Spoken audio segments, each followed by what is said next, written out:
Gracita is a woman of integrity, and she believes in what is best for the country. Facing the issue, she will do it carefully. Gracita is who we need, experience guaranteed. Gracita, Gracita, Gracita, Gracita, Gracita, already. Gracita, Gracita, Gracita, Number 6. On you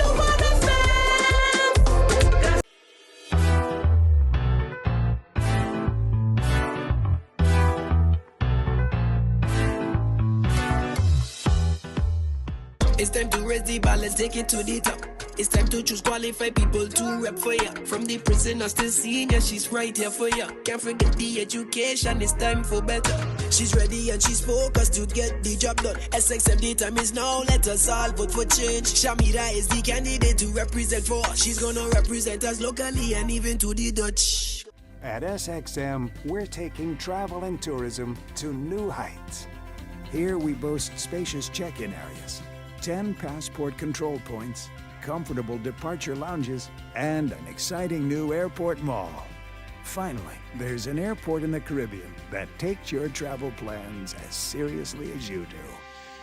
Princess Juliana International Airport. The experience will move you.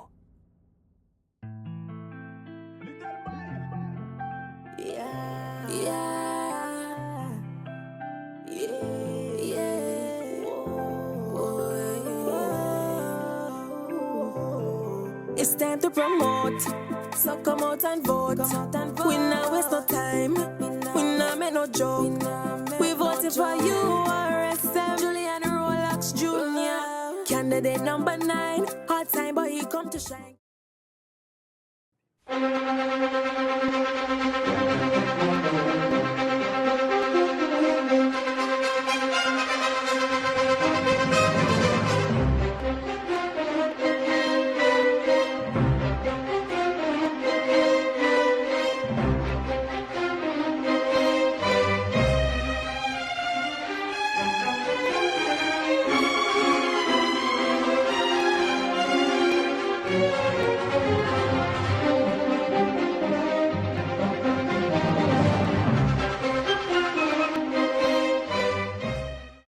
Welcome to what we call the Great Debate, of course, part of the late night show. And of course, we continue our debate series until elections 2024. January the 11th is the day. And we invited 3 parties today. The Democratic Party was one, the National Alliance, and the URSM.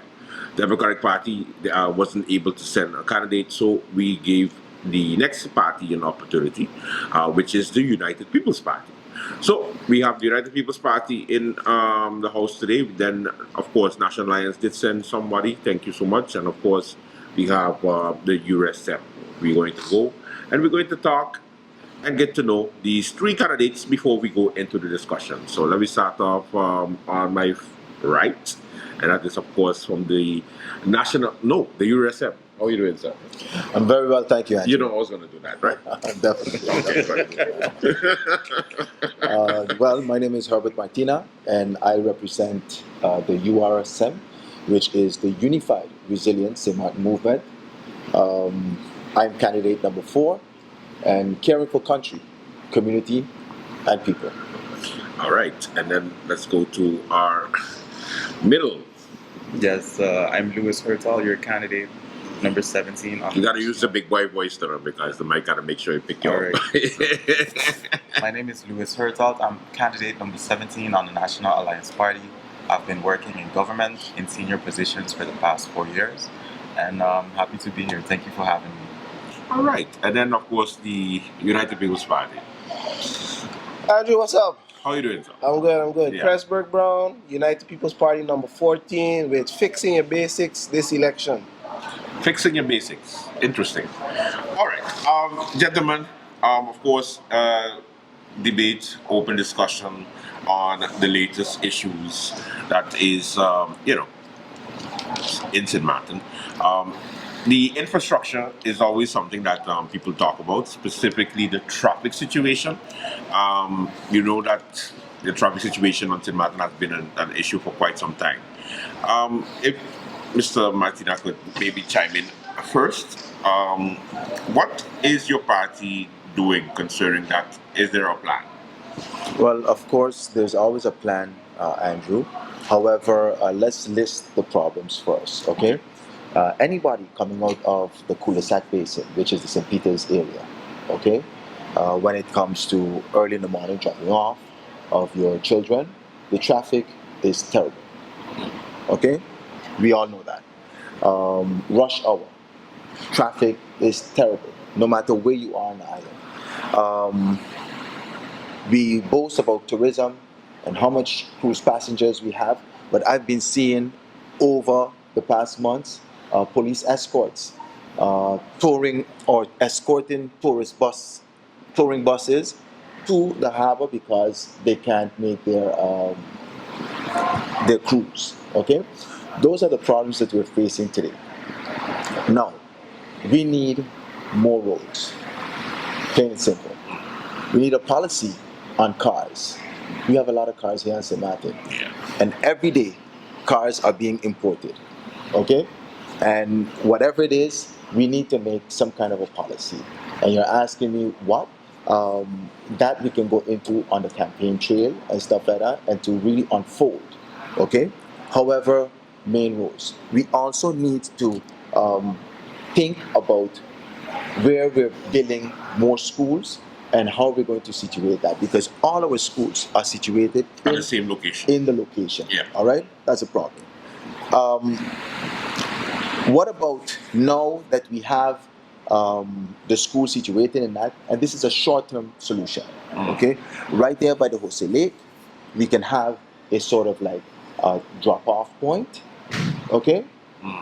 Where the parents drop their schools because they contribute to that as well. They contribute to the whole traffic situation.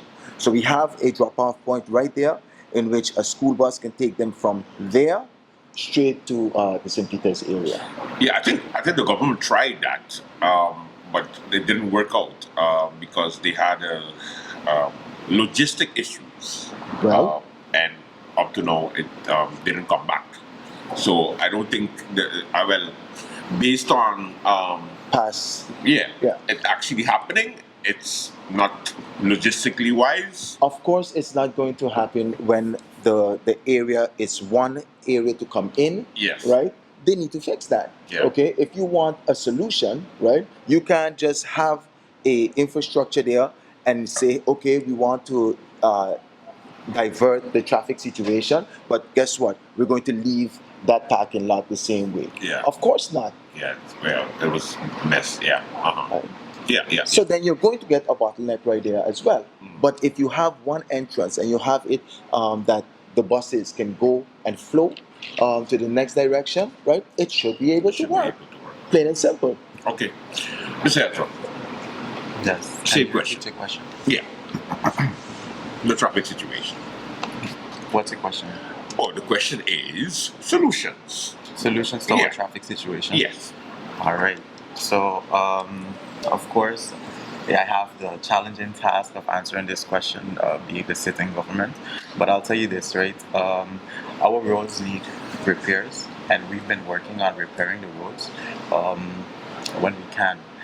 And I think that it's important that we continue to do the things that we can do and then improve, because I don't think the solution to fixing the traffic situation is just one solution fix it all and government just solve it.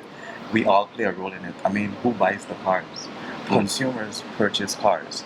Sometimes you have households with more than one car, and that contributes to traffic. Maybe you buy a car today, you still keep your other car, you just hand it down to a son, a family member, or a friend, right? So I think it's a collective, and I have to agree with Prince when he says that we should have like a policy in place to regulate the traffic on the island. Also, you mentioned with the schools being in one area, this is not a solution that we could fix in just one day or 1 year. We cannot just say, okay, we're going to put this school, take it out of St. Peter's and put it in Cold Bay. So I think that we should continue to work on the traffic situation, but by ensuring that we have good roads, so that the cars can last and persons don't always have to change their cars. So That's how I see it. That's how you see it. Yeah. Mr. Chris. Well, Andrew, let's look at the traffic situation. There were so many plans in the past Oh yeah. for Link 6, It's dead. the tunnel through Marigot. All these things are possible. All of these things should have been implemented for two reasons. We're in 2023 and we're still talking about something that had to happen 20 years ago. So it ain't to say that we had the money, we lack execution. That's our biggest problem. And we lack the land, because when you want to talk about fixing infrastructure, moving schools, you need to have the land to do so. All of the schools are up St. Peter. I remember when I used to go MPC. I swear you forgot the school you went to. No, okay, say Martin Luther King, but I used to walk up the road. That's something different. But when I used to go MPC, we had a habit, most of the boys and from Dutch Quarter, with myself, we would try to catch the last school bus, right? The last school bus would come 7:15. We used to reach school 7:30. That can't happen no more. And this was 2001. So you know. Yeah. Yeah. And that doesn't happen no more. We need to sit down to the table with the landowners. One, get agreements, because government don't have land. That's a fact. You need to purchase the land. Want to move the schools? You have village at the border. That's a lot of land. That's by Miss Astrid Plants. They can move a couple of schools down there. You have the famous Hope Estate everybody was talking about. Maybe you can move some schools up there. But when moving the schools, you're just moving the traffic with it too. So therefore, Sakagaring will get congested as well. Unless we start to create secondary roads, create another link maybe from Guana Bay going straight over to Oyster Pond, then the situation will improve. We only have a few main roads. If you block off the Arch Road, right there, Soccer Garden, and you block off Madam Estate, how we get in Dutch Quarter? Yeah. You gotta go all the way around. So there's no secondary roads. Even in the morning, to alleviate some of the traffic coming on to the 8th Road, there's a piece of land going on Madam Estate. Maybe they could create a secondary road, so those individuals who go into town, they go down that road, they go straight by the zoo area, they turn out, and then you would have less traffic at that 8th Road by alleys going around, going towards Eddie's roundabout. All right, Mr. Matt. If I can interject, what Mr. Kresberg is saying, whereas it pertains to speaking to the landowners, I fully agree with that 100%. However, gradually moving schools from the St. Peter's area. Let's take, for instance, the St. Peter's Hillside School. You have also the Max School. You have different schools. Taking a whole institution and moving them to a different area, okay? I don't think that is something that, what's going to happen to that school and the land then? You know, we're going to have a building, and then what is it going to be used for? And of course, I'm sure government can make use of them, you know, for different reasons. However, we need to think on our growing population, what we have now, right? Find a solution in order to combat it. The mere fact that we need to talk to the landowners is a fact. There's a road right now that can connect you from Dutch Quarter to the to Raymond to South Reward. Yeah, but okay. Yeah, landowners, yeah. We understand that. We understand that. Yeah, however, we need to talk about nation building. We need to talk about serious coming to the table and negotiations. Yeah. Okay. Secondly, we have a road which was used many years ago in St. Peter's, going over Marigot Hill. Yeah. Okay? And to be quite honest, if you go Concordia all the way up, you can see that it's, you know, it's just a matter of meters, and then you're into the St. Peter's area. Yeah. Okay? Now, when we talk about government have no land, right? I understand that fully, and they don't have the amount of land in order to make the road works. But it has really baffled me that every time it comes around election, right, they have land, and they have land to give out. My question is, are we going to continue with the same rhetoric? All right? Yeah. That's what I'm talking about. All right. I mean, Yes, you can rewind. I have several thoughts, you know, because Mr. Brown says that it didn't get done. Like, promises were made, but I have to remind you that those are just wishes. Those is desires. If someone said they're going to build a tunnel, it's not that it has to get done. It's just what that politician that a person desires to do. So I don't think government should be held accountable for not carrying out a desire of a person. We also touch on the... Okay, that's interesting because I mean, at the end of the day, you know, if the politician is in government, then they have to be accountable. And not only that, I mean, we all know who. No, Yeah, we all know. Let Okay, I'll let him finish. I'll let him finish. I really would like to challenge the notion that a government doesn't have land. Like, is that a fact? You know, is that at the cadastre? Can the cadastre prove? Can you prove at the cadastre that government has this percentage left of land to give out, or in their Great point. in their in their possession? Yeah. As well, you know, the roads that you would have to create, and you'd have to talk to the landowners. This is not like a 1, 2, 3, it's gonna happen. So you also have to think about what are some of the short-term solutions while you work on a long-term solution. And that's what we just discussed, the policies, the policy of traffic policy. Like, China has some stringent laws where it's like you can't have more than 2 kids.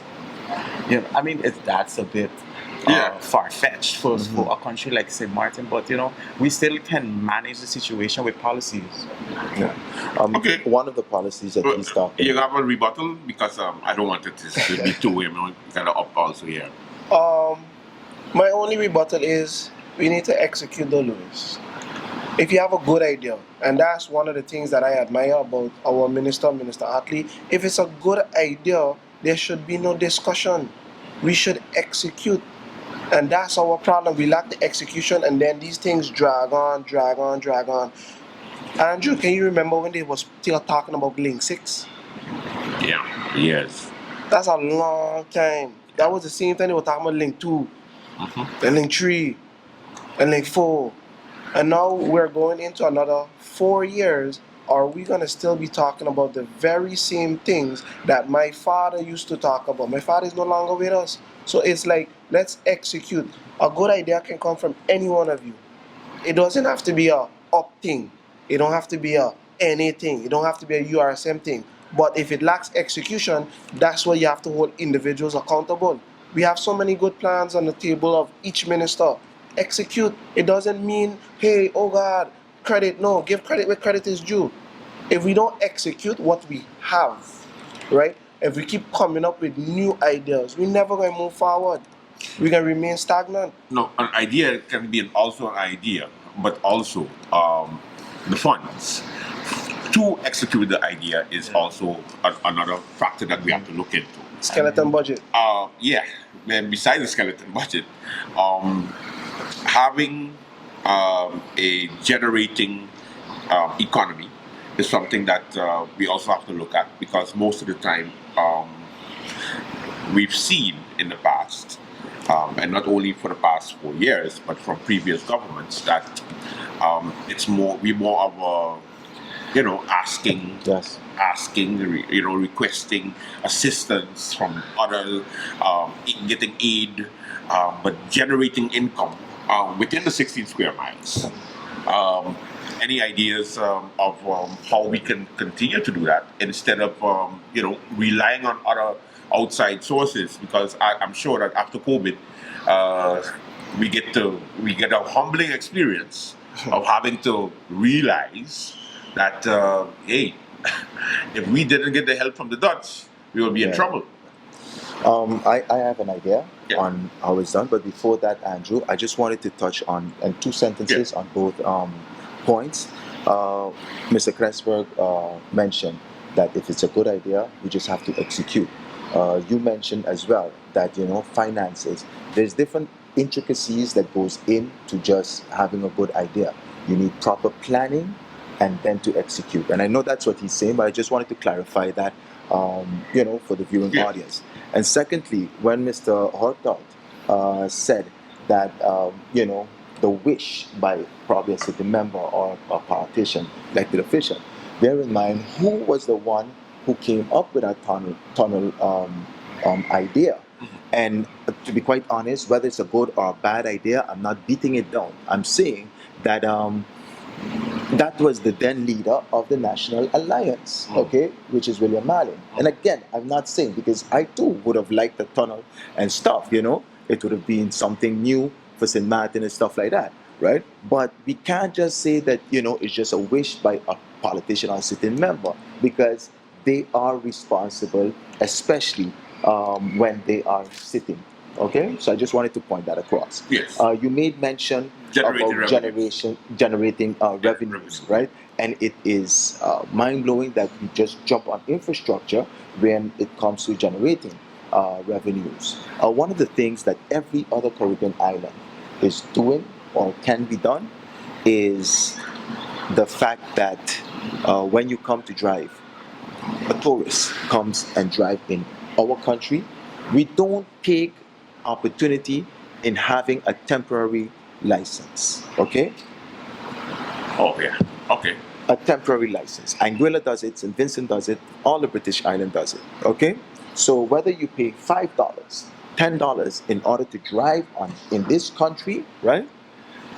Then it is a way, a form of getting revenues into our coffers. Okay. And with this same money, we're talking about fixing roads and stuff like that. That partially goes directly into our fixing road fund. Okay, why are we not exploring these ideas? I mean, why are we trying to reinvent the wheel? It is right there for us to. I mean, you go to Anguilla, and they're doing it, but we're sitting now, and we have legislators, we have members of parliament flowing in and out of parliament, right?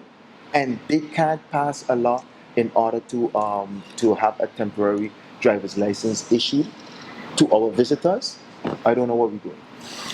All right, Mr. Henry. So your question is basically how can we generate what Income, solution? generating income for the island. Yeah. I agree when you say we don't have to invent the wheel. You could look at government itself. You have some services that you already pay for. So you want to renew your driver's license, you want to renew your passport, you have to pay for these services. But there's a lot of services from government that are just basically free that we give out and we do not charge for it. So government has been looking into ways to start charging for certain services. For instance, when someone passes away here on the island and their family abroad wants to come in, we don't charge them for giving them the visa waiver, which basically means they don't have to get the visa, so they can come in quickly for the funeral. These kind of services we can begin to charge. For. Also, when you talk about generating income, everything is taxed. You could also, when you mention the temporary license, this will come to government in the form of taxes, right? So we have different taxes for tourists. Do I believe in taxing tourists more? Yes. You have different ways you can do it through the port, through the airport, transit. Yeah. Different ways you could generate income. But this is one of the things we are working on, and that is looking for the different services within government where you can charge for those documents. And would it be more towards the tourists or would it be more towards the locals? No, it's both, because when someone from abroad wants to come in, they're not a resident of St. Martin. Okay. Okay, interesting. Mr. Pett. Andrew, I think Prince will be on my Facebook a lot, You mentioned temporary license. I mentioned it last night in our public meeting, and I mentioned Anguilla specifically and Antigua specifically, because that was one of my initiatives. The temporary license, that's one. But I have more. I got some more. We talk about pension. Now, pension is a big thing. I talk about now pension inclusivity, having everybody under one umbrella.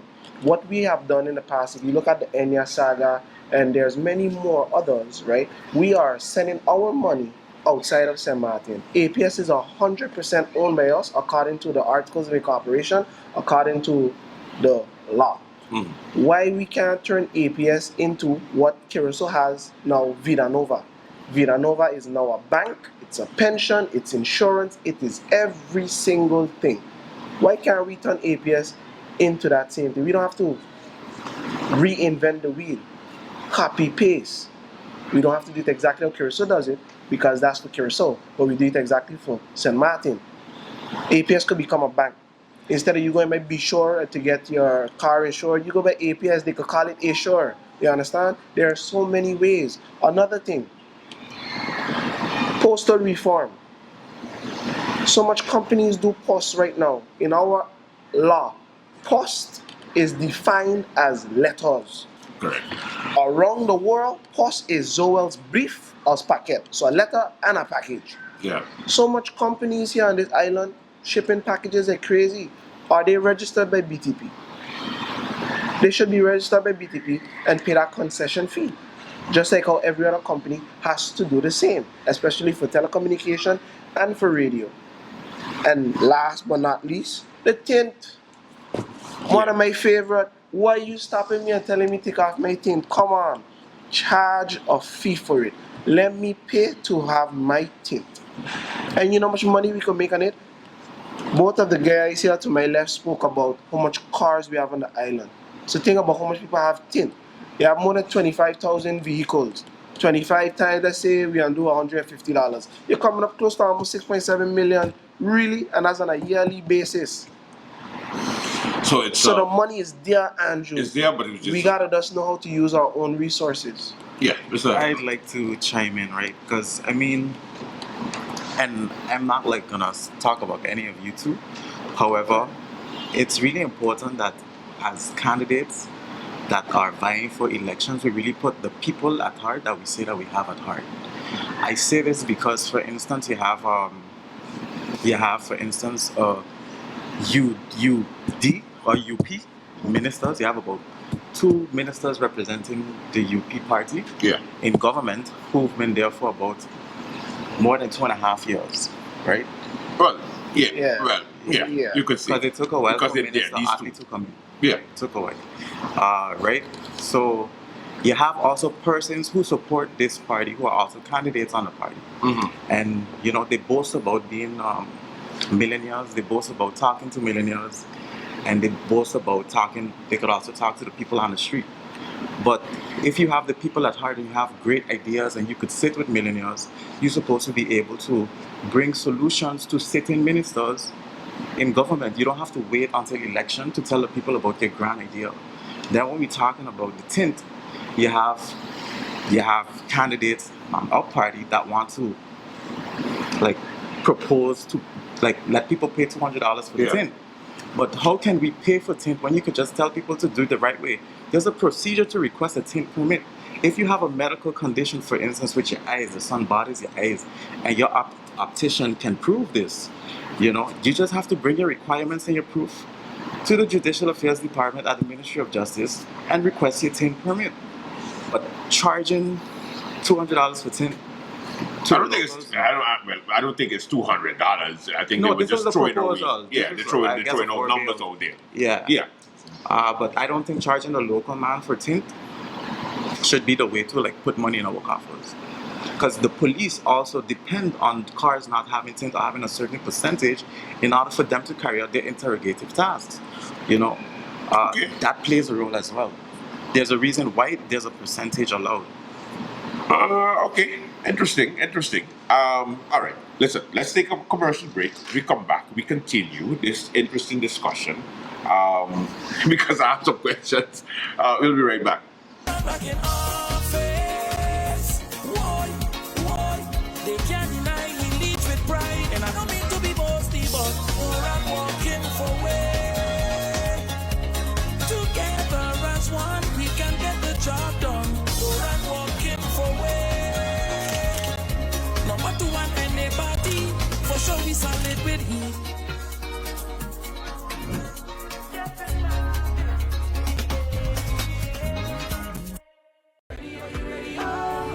Are you ready?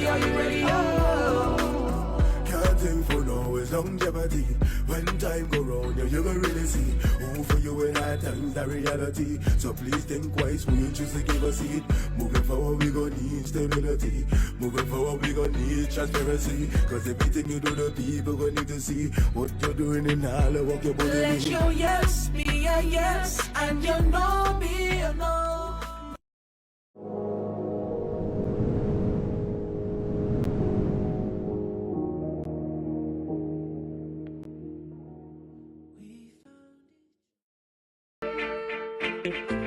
They can't cannot keep a good man down. Always keep a smile when they want me to frown. Some of them even say, is the guns on one coco. So they won't let me play, and they blaming polio. Who they think they could fool? All we know they better do pass. Polio or no polio, man we won, we must. Mama when they hear, they go get the carnival. Oh, all masqueraders on here. Well, they didn't care if it was official, but they start turning peace on the street. And they start to jump around, yeah. And they start to tumble down, yeah. And they fall down on the ground, yeah. If you see how they did, yeah. But what was so comical in the midst of Bacchanal? Rain comes and wash out Martin Bay. Who they think they could fool? All we know they better do pass. Polio or no polio, man we won, we must. Mama when they hear, they go get the carnival. Oh, all masquerade.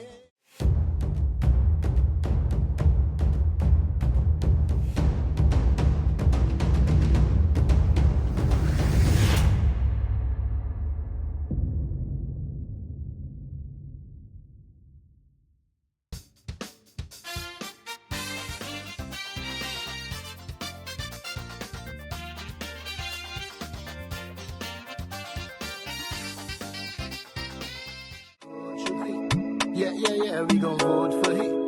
Yeah, we gon' vote Chupi. Yeah, we gon' vote for him. All the hard work he has done for us, a true leader for the people. Always fighting for our rights, and all the passing up so much love. Kept government up for 4 years strong, something that wasn't done for so long. Rolando Bryson's the new way up, and we are sure that he'll hold us down.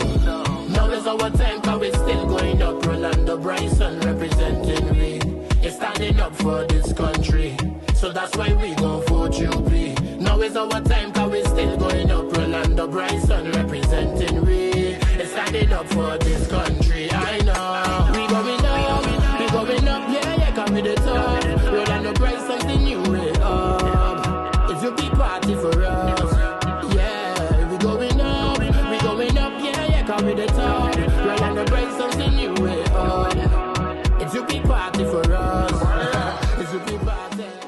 People always been a part of me, and voted over Ali. A man of action and integrity, yes. Number 2, a united people party.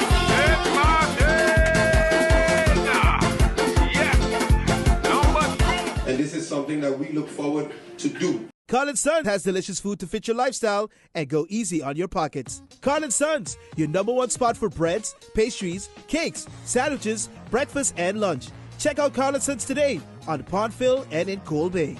The holidays are here and so is the Christmas ham at Carl & Sons. Get your Christmas ham sandwiches or Johnny cakes this season. Add a choice of cheese or egg or have all three. You can't go wrong with either one. Follow them on Facebook and don't forget Fun Mouse is your friend at Carl & Sons.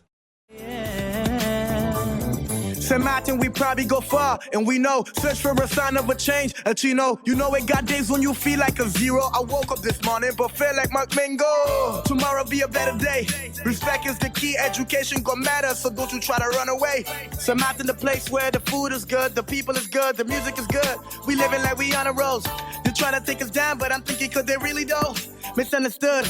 Oh Lord, help us protect ourselves, help us look in ourselves. We're searching for what they call the fire that's in ourselves. I just want to see the best for my motherland. I just want the whole world here to understand that we came from the bottom of the sewer, now we heading way up, high up unto Wonderland. Opportunity is yours, so make it happen. Take an action.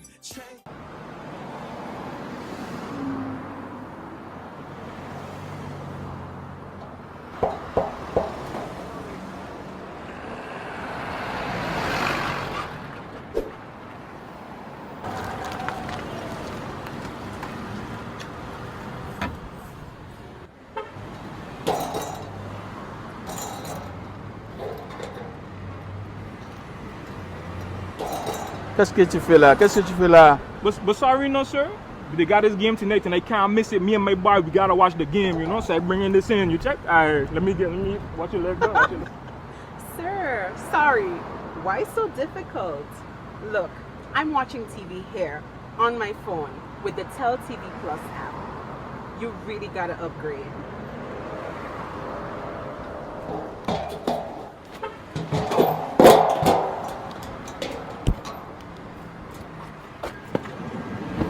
Okay, so Miss, tell me about the Tel TV Plus. I hear about this. Okay, so once you apply for Tel TV Plus, you can enjoy it anytime on the go. Anytime? Anytime. On the go? On the go. You simply download the app, log into your account at any time, sit back and enjoy. You will never have to miss your match. Yo, bus driver, take me back to tell him now, please.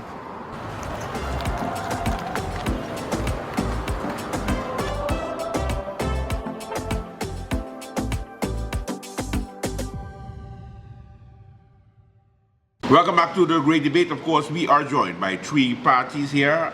We have the United People's Party, we have the National Alliance, and then we have, of course, the URSM. We were just talking about generating income for the 16 square miles. Of course, as you know, elections is January 11th, and people out there are asking, you know, how can we have benefits for the people without having to go outside of St. Martin to, you know, request assistance instead of generating, you know, on island. We did notice that during the past 4 years, the government, you know, some people are a bit critical on the government's way of handling the people's business for the past 4 years. And I'm sure on the outside, the URSM would have a particular view or outside view on how they've handled it. But I think it's also, let's be realistic, that the COVID-19 did happen. And, you know, this government had a task that every government in the world had to deal with at the time. But that does not excuse, you know, having to execute better policies for the people. So, as an outside party, on the outside, what does the URSM think about that? Well, of course, every country, as you said, had to deal with COVID. Yeah. All right. And we also had to deal with, before that, the aftermath of Hurricane Irma. Okay. So, to be quite honest, yes, St. Martin faced challenges and this government faced challenges. But let's be honest as well.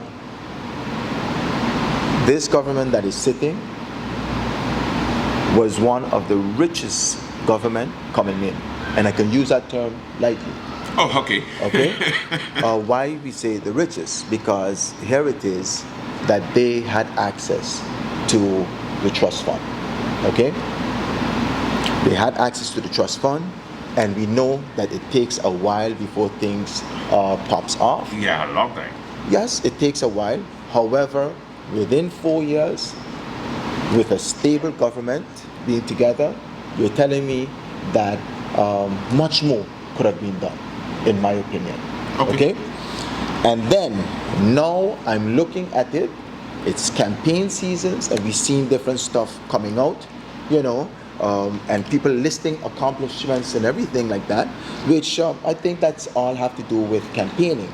However, why is it that within these 4 years, we can boast about having a stable government, we can boast about you know, working together in the interest of people, and then now that it is a campaign season, I'm seeing the two largest parties, which is the coalition, right?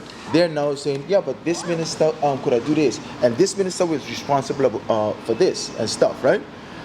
So you're telling me because COVID happened, the 1,000 homes that was promised, right, could not be a reality?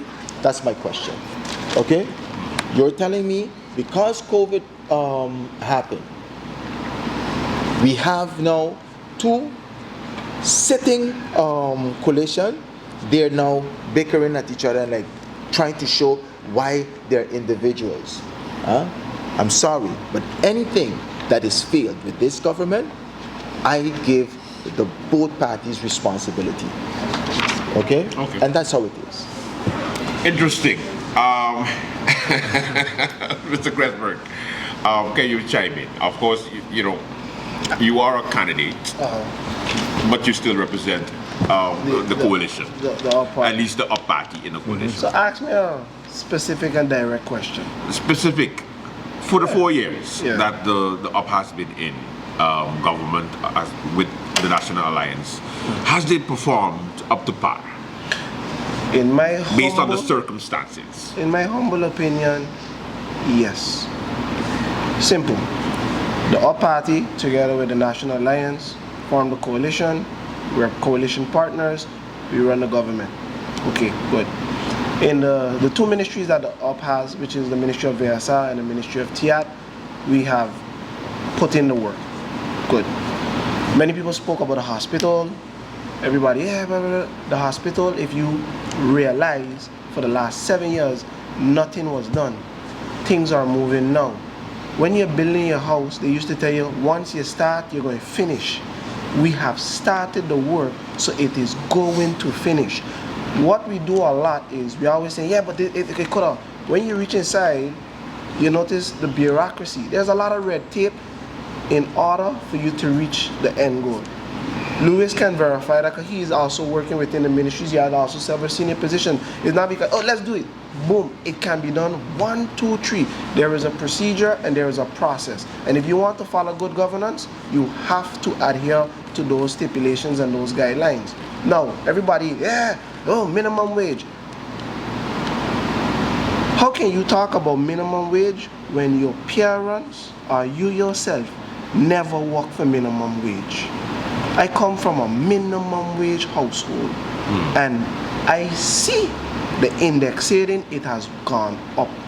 It cannot go up to the numbers where we would like to go. Somebody who was making, let's say, 500 guilders, go up to 1,500 guilders. That is cause for inflation. That means the supermarket price is going to go up. That means your rent going to get increased.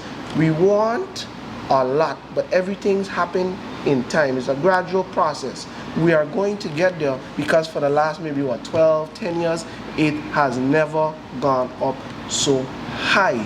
People talk about, the taxis and the bus drivers, and you hear about different things. It was a cleanup that was done that needed to be done.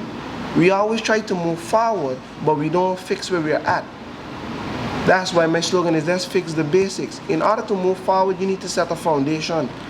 Without that foundation being set, we're just adding more confusion and more to the mess. And then we're going to sit down here maybe another 4 years again, and we're going to talk about the same very issues.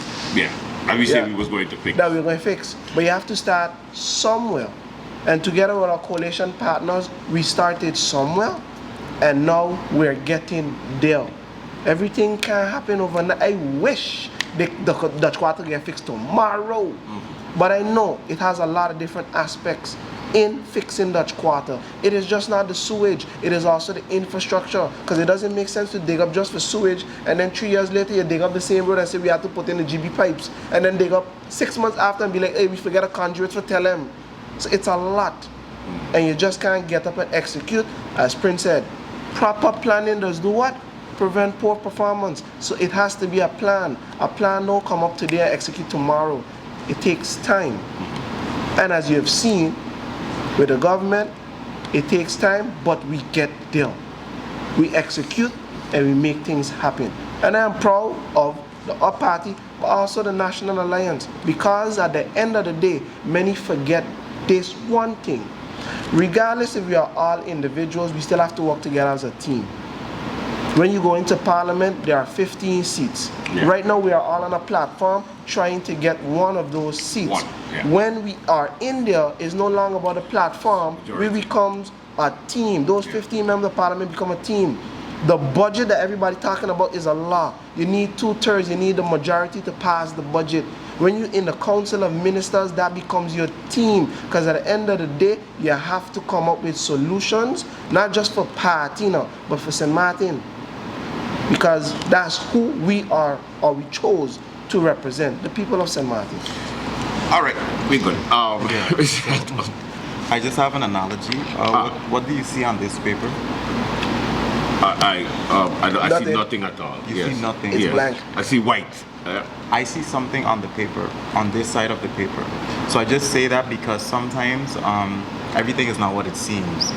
People expect things to be done, and when they don't get done or they're not completed, they don't understand why. But who's in the kitchen feels it the most, right? Our Prime Minister always says that. COVID-19 is one of my favorite topics because I lived through it. I was right next to the Prime Minister when it all happened. And the reality is that this 4-year governing term, the first 2 years of the governing term, we dealt with COVID-19. Like you said, all governments had to deal with COVID-19, and St.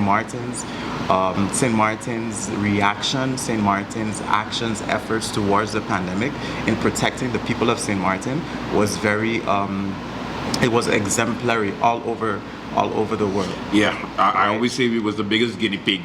People watch us and see how we dealt with it. What do I do? Let me watch what the Prime Minister of St. Martin is doing, right? What actions are they taking? But I mean, every government was following, of course, the directives of the World Health Organization. So you come out of 2 years out of COVID-19, and what happens when you have a pandemic, when you have a hurricane, when you have a crisis? The Emergency Operations Center activates. When the Emergency Operations Center activates, the Prime Minister is now in charge. She's lead, she's chair lady of the EOC, and all ministers now take a more relaxed function, and all powers go to her. So all the ministers, for most part of that 2 years, even after they swore in March 2020, they had to more be of a facilitating role. So this is needed from TEA. This minister is supposed to facilitate this for the EOC, which has different ESF functions that represented different ministries within government. So there wasn't a lot of governing in the first 2 years. It was more we have to protect the nation, the health. People are dying. People, they have active cases. We want them to go down. We're telling people stop moving. We're telling people stay home, eat healthy. You notice people are not growing fruits. People have lost their jobs. However, we have been one of the few countries in the whole world where persons who lost their job or who lost partial income were able to still get some income through the SSRP program. Then you come out of the SSRP program. I mean, you come out of COVID-19, and it's like, when do we open the country back to the world? So the minister at the time of tourism, Ludmila De Weaver, she took the bold step to open the country back July 1st. And St. Martin was one of the few countries in the world to open the country back, and it was like, is it a safe option? And it all worked out, right? Yeah. So now they go back and they have their powers, and you have the different ministries, and they hit the ground running. You have the projects from the trust fund. They're over it. They're overseeing it. You have the Minister of Finance. You have different achievements within this government in just the 2.5 years that they got to really govern, you know. And for things to really kick off and take place, for you to see big movements, big changes in the country, it's not only 4 years. It takes like a two term for governments and residents and locals and visitors to really see a change in the country, and a very astronomical boost in your GDP, for instance. And even though promises were made for the election time, of course, even though promises were made, but how can they be executed when the whole world is going through a pandemic? You know, priorities change, some things shift, but what did remain is your national development vision, which I believe is all the way until 2030 is where we made it to. But you know, this government has been, with the coalition partners, have been performing really well. It's the first stable government St. Martin has had since becoming a country within the Kingdom of the Netherlands. You know, I think credit should be given where due. Of course, we can't agree that things are always good. There will always be room for improvement.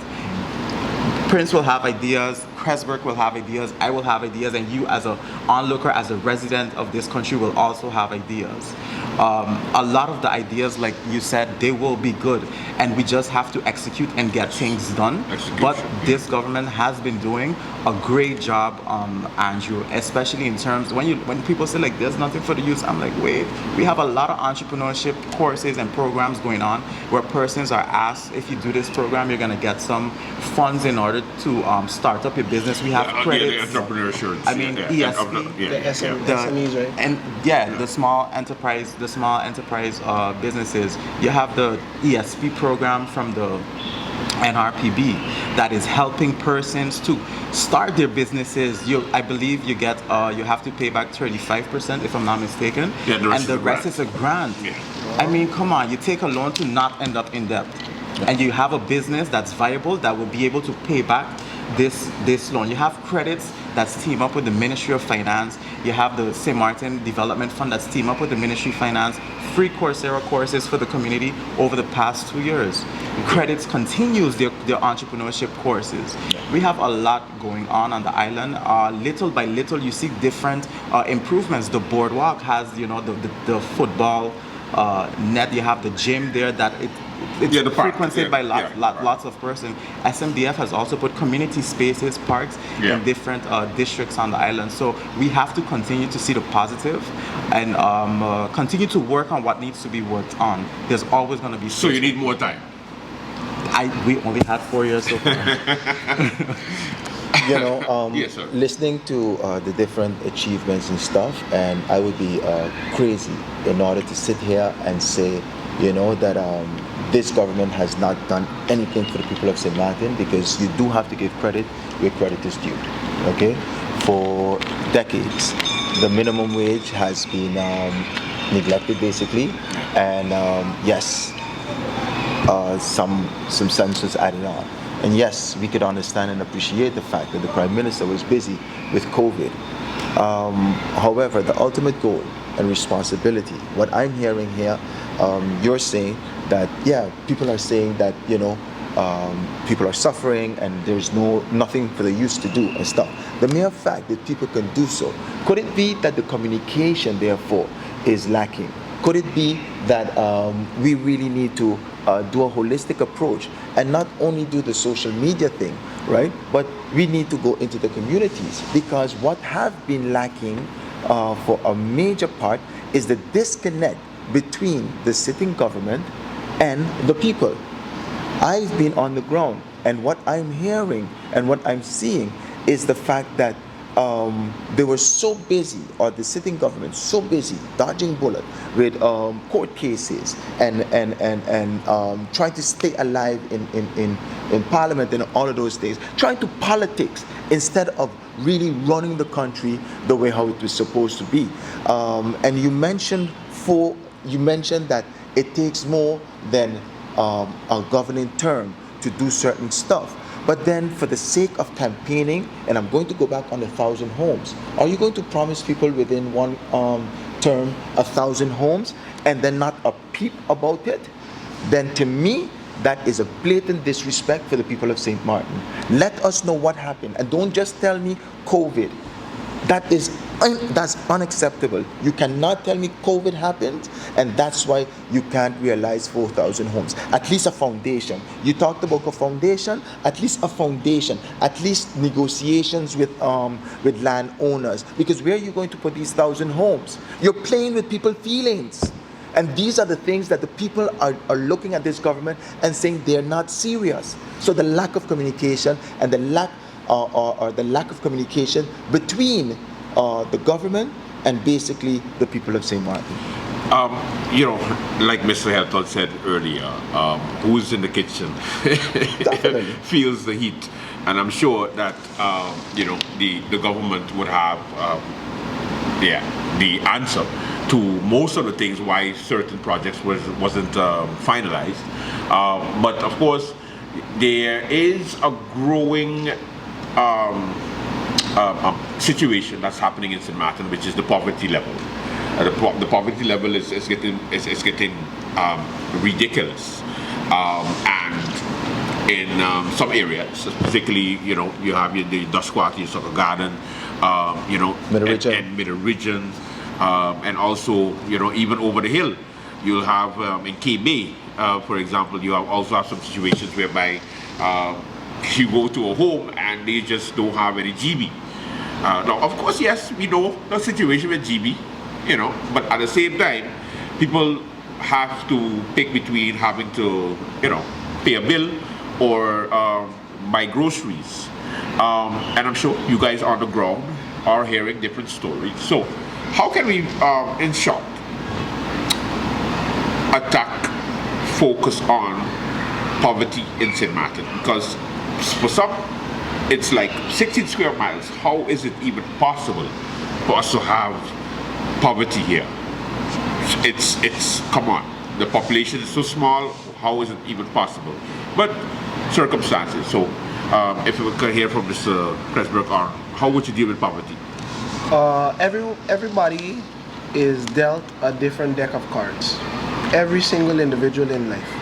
Now, what you have is the poverty level is low, or the poverty level is extremely high, based on some individuals don't have jobs, have lost the jobs, and they go into I would call it a funk. You know, and it's correct, a downward spiral, and it is hard to come back because again, you don't know someone's circumstances, and you just have to know to empathize. One of the things that I believe would help is we have to create, that's why we spoke about earlier, how to generate more revenue within our country without help from outside investors, such as Holland and the different entities, the World Bank. We need to do it ourselves. And one of those things we have to try to do is just create more jobs, but not just 3 months, 6 month jobs. We have to create more holistic, long-term jobs which keep people employed. Now we have about several projects are coming online, and I believe that will be fruitful for the people of St. Martin. One, the minister also did a lot of job fairs in the beginning. A lot of people didn't come up, but now they're starting to see the benefits of it. Because if you don't have a job, you can't pay for your GB, and there's only so much you can take on credit, and somebody is also willing to just give you a handout. At the end of the day, you have to get up and you have to put in the work. Because I was just about to say, you get so dependent on getting assistance that you completely forget. You can actually, you gotta work for it. You can actually help yourself, and I believe with the different projects coming online, the different hotels, the hospital getting rebuilt, that is coming, that is going well. So you're gonna get more and more jobs coming online. But when the hospital is finished, you will get more jobs. You need more nurses. We're gonna have a bigger hospital. We need more nurses, so more people can be able to just apply by NEPA. If that is not your field of expertise, then it has the job fairs that come out. You can also apply, go, see what they have for you. Now, do remember, not all of us can be doctors. The teacher always told me that, hey, you know, all of you in the class, you're striving to be at that time we were doing ICT, you know, not all of you are going to be network engineers, you know, some of you might just be the assistant to the network engineer. And that is how it is on St. Martin, our reality. Not all of us are going to become a prime minister. Not all of us can become a member of parliament. Not all of us can be able to be a teacher. But there is streams of revenue that we can tap into. You mentioned the SME programs. If you are good at cooking and sewing or even marketing, look at these great opportunities that are out there for you, to help you, for you, by your people, our people. Take advantage of these opportunities. Don't let them go by the wayside, and then you're going to turn around and say, they didn't do nothing for me. But all of it was there for everybody to tap into. Your job fairs were there. If you didn't write your CV in a long time, people were there to assist you. To write there. You understand? SMDF was there to also help. So it starts with self. The minister said something 4 years ago which is relevant right now. He said only we can save we, and he is right. We have that opportunity to stop having that crab in the bucket mentality and watching, for example, oh, Andrew got this, Andrew got that, oh, her. No, hey Andrew, how you get here, brother? What's going on? You could just point me in the right direction. We have the opportunity to ask and gain knowledge and move everybody forward. There's enough out there for everyone. So we have to start with self. Look in the mirror, start with yourself first. All right, Mr. Pressburg, let's go to Mr. Ertel. You know, I have to agree with this. A mindset. You have to have a mindset shift. You have to change that poor mindset and shift it, you know, to a but what if you're down and out, though? I mean, no, but you have to have at least you have to give me at least a little. You have to have at least a little will. You have to want better for yourself, Andrew. I can't want better for you more than you want it for you. Okay. So it starts with you, like he said. You have to want to better yourself, and I think the key to out of poverty, let's say, is education. We have to tackle our illiteracy. on the island in order for persons to move forward. You know, the National Alliance is a party that plans to tackle the cost of living through through a study that we will conduct in order to continue lowering the price of basic food items, in order to tackle high rent on the island. We will also tackle employment by allowing the youth to, for instance, work in places where they can learn functions, and then after they can, if they want, they can continue to pursue this on a more higher level, or they can get employed after, you know, working for a certain period of time and gaining experience. And we also have to tackle our GEB situation by diversifying the operations at GB to introduce liquefied natural gas, right, LNG. So these are three things that we will be tackling once elected, re-elected back into Parliament. But I must hammer on the illiteracy part. Like, we have to want better for us. It's just a little step. One of the things that I personally campaign on is youth development. I'm a person who was born on St. Martin, went to school on St. Martin, went away and came back. But while I was away, one of the things that really helped me in my journey to become more professional, personally and professionally, was books, self-help books, self-development books. When I started reading self-development books, Andrew, I was like, wow, I've been on this path already. Like, exactly what I'm reading here from persons who are successful. I have been doing this. I have been writing down things I want to do. I have been making lists and getting it done.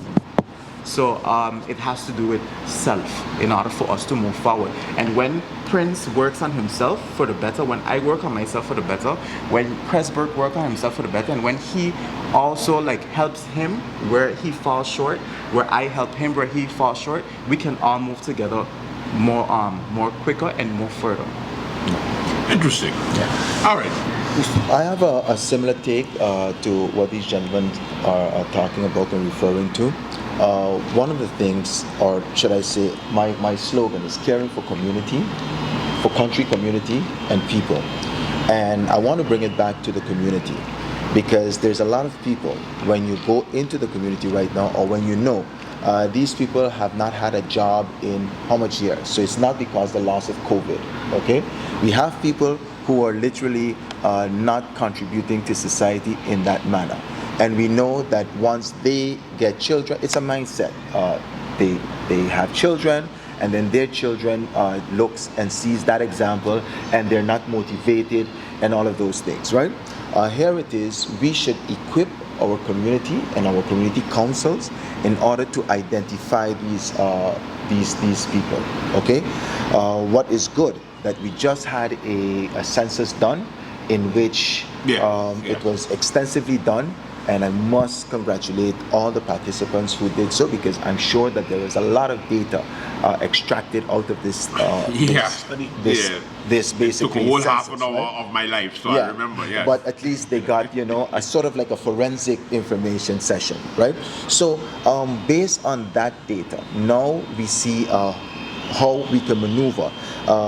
Without that data, we would have gone to the community councils and stuff, and they would have had to gear us into the right direction and see how we can maneuver, because there's some people who basically have the right for assistance, social assistance, but because they don't know the procedure, or because they just for whatever reason just didn't go to do so, right? And then you had programs where it was there and they just didn't participate. I think we need to realize that there's a vast majority of our inhabitants in St. Martin don't participate in social media. They probably don't listen to the radio or the TV to hear these things, okay? So therefore, you'll be preaching to the choir. Somebody who is studious and who wants to work, they would know about these job fairs. But how can we reach the others, and because they need it most? This is where we need a holistic approach, again, equipping our community councils in order to go and do the work, basically know who are in your community, and then you can have a one-on-one time. We had in Dutch Quarter, in the Bryson property, We had a sort of like a help desk. I know there's one in Cold Bay, right? Those are specifically for those reasons, you know, for people to go for information and to see how they can better their lives. And for some reason, those things remain empty, right? Not because of government, but because of lack of people walking in and stuff, right? How can we tackle this? And and I must say, you don't need a study to know that the rent is high in St. Martin, okay? You don't need a study to know that the what they charge here in the supermarkets is a lot of money. What you need a study for is to combat and how we're going to get unique ways in combating this problem, okay? Because it's a two-edged sword. You can't tell somebody if they have built their apartments and stuff, oh, you have to rent it for this amount of money, you know? So you need a sort of approach, whether it's a subsidy, whether it's, and I'm just throwing out things out there, right?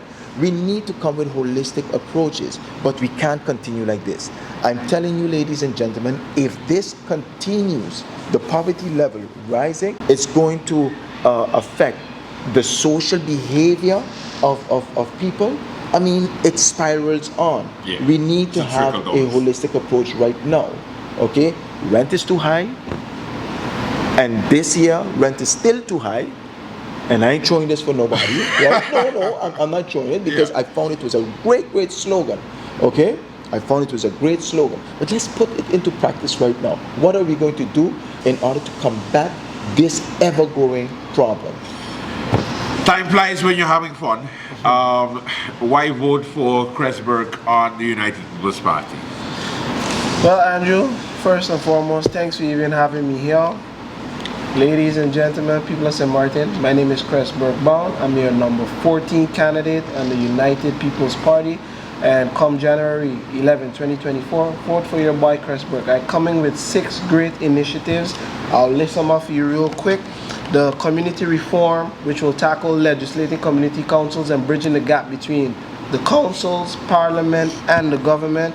Tax initiatives, which will help fund the breakfast programs, have these big corporations pay their corporate social responsibility, Andrew. The hotels could fund the breakfast program. They make breakfast every single morning. What is 50 sandwiches to M. Genevieve the Weaver School, Martin Luther King, and so on. Pension inclusivity, as I spoke about earlier, we can do it on our own. We don't need these foreign entities. APS can be our saving grace to pension, to banking, to insurance. Postal reform, let everybody pay their concession fees. We also call the tint reform. Hey, I love tint, you love tint too. Last but not least, the temporary licenses. We pay it when we go away. The regional countries, St. Kitts Nevis, Trinidad, when they come here, right, they can pay for their temporary license as well. We are unique in the Caribbean. We don't have to charge as much as them. We just got to make it fair. All right. Let's go to Mr. Helton.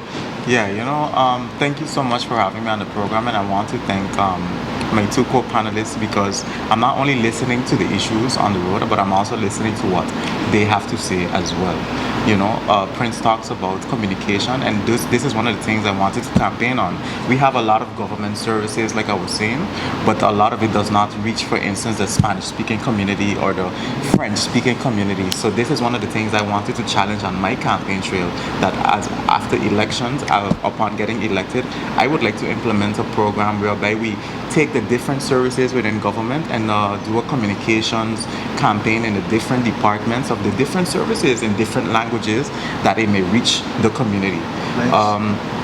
I do believe that I have been working for the past almost 4 years now as a communications consultant for the Prime Minister, covering the COVID-19 situation on St. Martin. I've been working together with the former Minister of Tourism, Ludmila de Weaver, for 1 year, and before moving over to the Ministry of Justice for 1 year, where I was the Public Relations Officer for the Minister of Justice and all her 9 departments. You know, Andrew, 4 years ago, I did not get the opportunity to run because I moved to St. Martin came too late.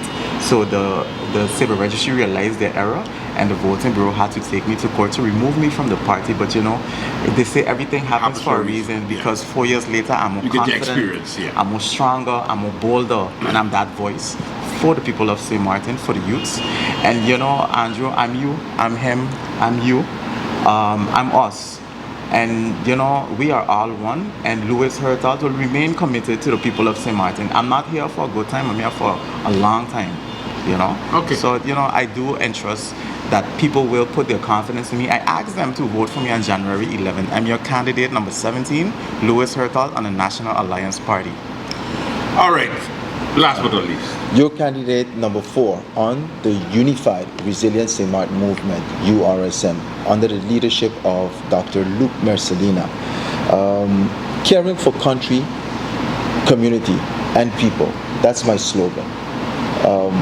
I champion a few things, which is employment, community engagement, social development, senior citizen care, housing, disability care, that all goes in, investment into the orange economy, and of course, financial independence, we spoke about. There's a lot of issues. There's a lot of issues plaguing St. Martin, and these are not issues that just arose. We have been experiencing this over and over and over again. I am your committed servant.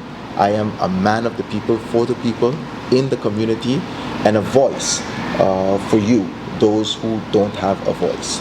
And I'm asking you humbly to choose me to serve you on January 11th, where I will be bringing legislations, but I will be holding government critically accountable for their actions. Again, communication is key. And I'm asking you, your number 4 candidate, Martina Herbert, on the URSM slate. All right. Time flies when you're having fun. Like I said before, of course, we'd like to thank you so much for tuning in. Thank you to the parties, especially the last minute, for actually sending the candidates. We continue to give you the different political parties, the candidates, for you to know them. It's very important for you to get to know them, because you know, we make fun of them for the past 4 years, so might as well be given the opportunity to at least campaign to you, the viewers of the late night. Thank you so much for watching. Until tomorrow, have a good one. Bye bye, and thank you again for coming. Thank you.